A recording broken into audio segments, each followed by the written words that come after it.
But first tonight, the father of one of the 7/7 suicide bombers who brought carnage to the capital 14 years ago has told how his son was brainwashed by extremists and fears the same could happen to other impressionable youngsters today. Mahmoud Hussein's son Hasib was 18 when he travelled to London from Leeds and detonated a homemade device on board a bus, killing 13 other passengers. In total, the attacks that day saw 52 killed and hundreds more injured. Well, Mahmoud has now met one of the survivors who told him she forgives his son. But he's now calling on the authorities to introduce checks on Islamic teaching to ensure that foreign-born imams aren't radicalising a new generation. John Hill reports. We've just had a big explosion. There appears to be something ahead of the train in the track. It was the single worst atrocity on British soil. On the 7th of July 2005, 4 suicide bombers with rucksacks full of explosives attacked London, killing 52 people and injuring 700 more. The bombers were all from West Yorkshire. Ringleader Mohammed Sadiq Khan, Shehzad Tanveer, Hasib Hussain and Jermaine Lindsay had travelled from their seemingly unremarkable home lives to inflict carnage on the capital. The youngest was 18-year-old Hasib Hussain, the so-called bus bomber. So these are the streets where your son grew up? Yes, he did, yeah. And there was no sign of anything untoward? No, nothing, not at all. His father, Mahmoud, says he's as bewildered now as he was then by his son's murderous actions. With us, he was just a normal child, but afterwards he became a suicide bomber. In the 14 years since the attacks, Mahmoud Hussain has been trying to come to terms with what happened.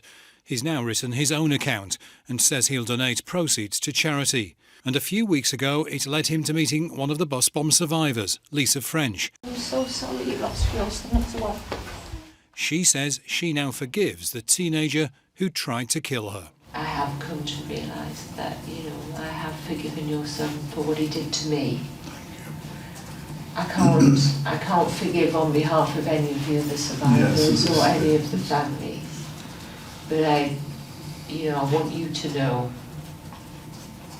I don't have any malice. Forgiveness from a survivor, but Mahmoud Hussain blames unknown hate preachers for brainwashing his son, and he fears it could happen again. People who like hate preachers, some imams who got their own agenda, they radicalize him, they groomed him and others, and this is actually what happened. This government should stop people who are coming from abroad and spreading hatred in this country. These mosques and imams and all those Islamic teaching places must be regulated. Lord of the heavens and the earth. There are no regulations in place to control who preaches in mosques, but an Islamic preacher from Leeds who chairs a national advisory board for imams and mosques says younger preachers are helping to reach out to young people at risk of radicalisation. I agree with the father because I think it's important that our religious leadership is able to engage with young people.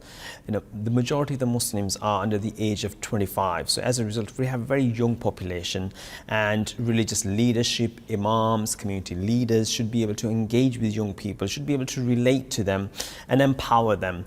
As a result, we are bringing about a lot of changes in mosques.